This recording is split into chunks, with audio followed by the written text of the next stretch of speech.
Have any of you been to visit your tailor recently to get yourself a new suit fitted?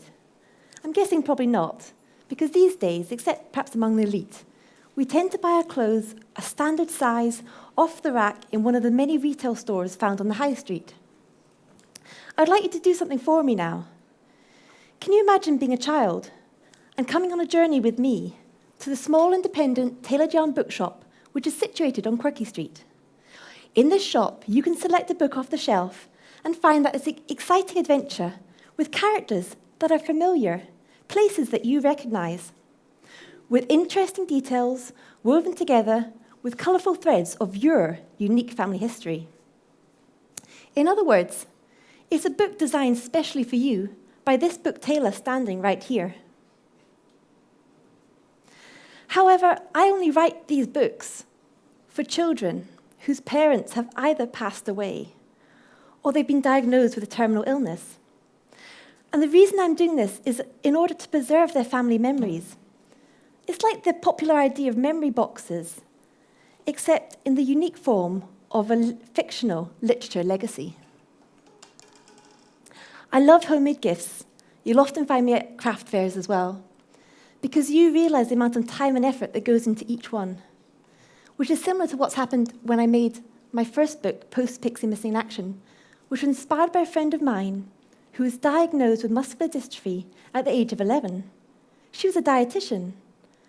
She loves baking and reading as well, and she wanted the message of the book to be about how we should support and depend on one another in a world that tries to teach us to be independent. There aren't enough children's books out there with main characters who children with disabilities can relate to. So I've written one about Pixies, who have a magical ability to be fast and strong. At the beginning of my story, Fitz discovers that his twin sister Geraldine has gone missing, so he has to retrace her steps to uncover the truth about her strange disappearance. And at first, he gets really frustrated, thinking she's not trying hard enough, she's not taking her postal duties seriously. And then it gradually dawns on him that she is struggling and feeling tired and not being able to carry and lift heavy objects. So I'm going to introduce you to some of the creative characters in my story. There's a hedgehog who makes all the clothes for the Pixies in the post office burrow, the fairies who teach at the school, and the fairies who are shy and seldom seen.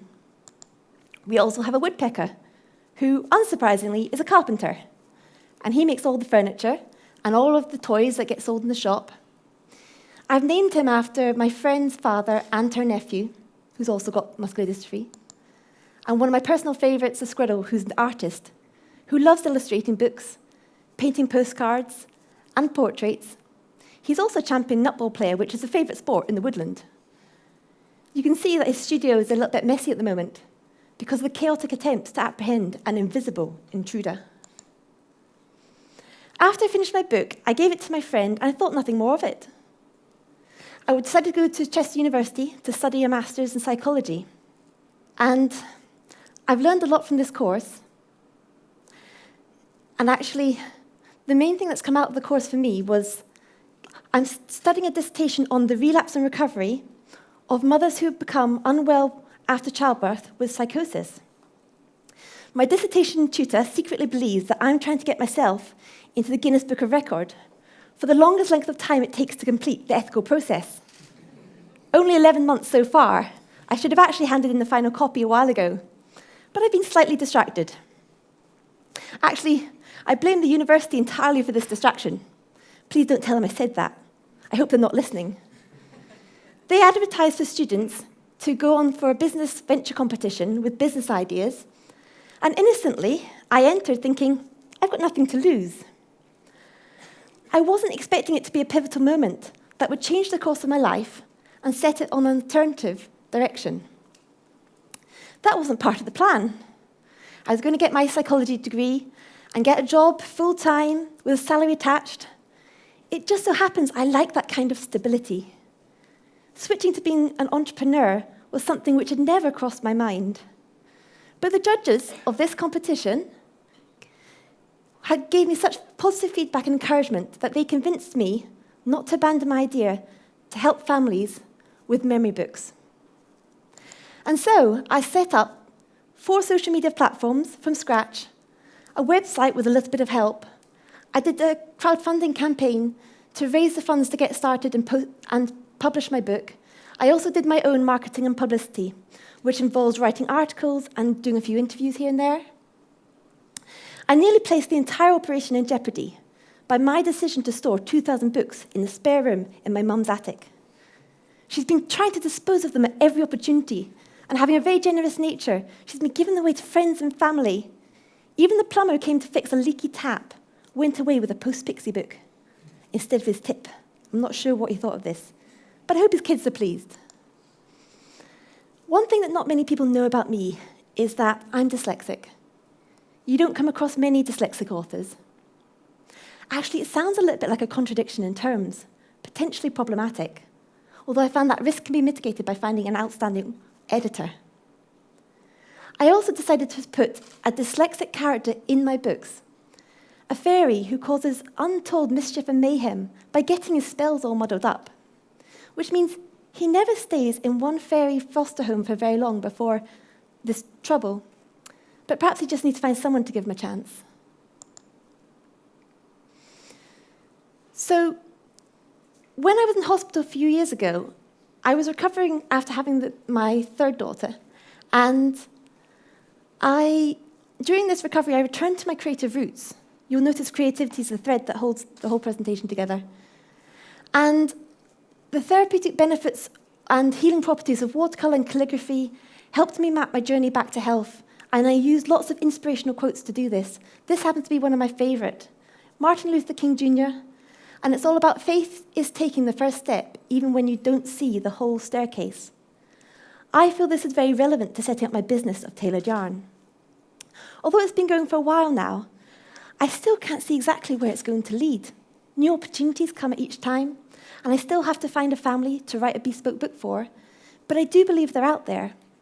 And while I'm waiting, I got cracking on my second book, which is more of a personal journey for me, and it deals with the topic that I mentioned about in my dissertation, which is postpartum psychosis. Although it's going to be fictional, I feel it's a story that needs to be told. And I'm going to call the next book, Mummy's Amazing Rainbow Mind. For several years now, I've worked with the national charity Action on Postpartum Psychosis. And during that time, I've met the most incredible women who are a team working with online peer support, campaigning for mother and baby units, and talking to midwives and health professionals about their experience of this childbirth-related illness that affects 1 or 2 in every 1,000 births. I'm surprised it's not more common, given that the main contributing factors are stress, trauma, hormones, and sleep deprivation. After having my third, I found I had all these in abundance. There aren't many books written about postpartum psychosis. In fact, Mummy's Amazing Rainbow Mind may be the first children's book on the topic. There are only a few adult books that I'll just mention briefly. One was A Mother's Climb Out of Darkness, which is what I read when I came up hospital to understand the illness better. And there's a more recent one by Adele's friend, Laura Doctorow, who wrote What Have I Done Again, which hasn't even been published yet. But I'm looking forward to finding out about her experience. Zena Forster did a screenplay, which was a comedy called Stitched Up, about 2 mothers who had postpartum psychosis and were sectioned on a mother and baby unit. It has been performed down in Oxford, in a theatre there, and it will be going on tour. Now, this one here was a short documentary made by Ian Cunningham called Irenes Ghost. It was shown to a room full of Action on Postpartum Psychosis volunteers who were doing a training course and doing various workshops. I was included.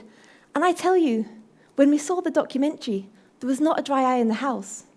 It was a very powerful and moving story, where Ian was investigating what had happened to his mother, because he'd been very young at the time, maybe only a few years old, when she'd passed away. And he didn't even know at the start of the journey what the illness was called. And I didn't know either when it happened to me, which is why I feel it's important to write the story so that more people find out about it. I'm speaking to you about psychosis because I'm not ashamed of my story. I feel it's important to raise awareness about it and to challenge the stigma which, believe me, still does exist. It's interesting because I would have to admit that psychosis is not the easiest topic to do about a children's story, but I do think I found a really interesting way of going about it. So Mother's amazing rainbow mind reveals the beauty of psychosis in several ways. This is partly achieved through the artwork between mother and son, because I realised that when I was unwell in hospital, you've seen that my artwork before and since has been very detailed and accurate, whereas in hospital it was strangely abstract, because my mind was connecting all sorts of thoughts with colours, with ideas and names. The thing about sleep deprivation is when your brain hasn't had the adequate amount of sleep, it can be very hard to control your thoughts to protect them from wandering astray. That's why sleep deprivation is used as a form of torture in some parts of the world. You can find that just a seed of truth can end up, you can find yourself in an overgrown forest, and you can get completely lost. And what's worse is nobody knows you're there until the confusion, the fear, and the elation become overwhelming. And then life starts to unravel. But none of this appears in the children's story. What happens is the grandfather and his grandson go to visit the mummy in hospital, and a vase accidentally gets knocked off the shelf, and it shatters on the floor. The mind is so fragile. What the grandfather does is he sweeps up the pieces, but instead of putting them in the bin, he takes them home to the shed in his garden, and he spends weeks painstakingly taking care and attention to put each piece back in its place, gluing it together to restore it. And then he gets silver paint to hide those cracks and make that vase more beautiful than it was before. I'm going to leave you with that image. Thank you for listening.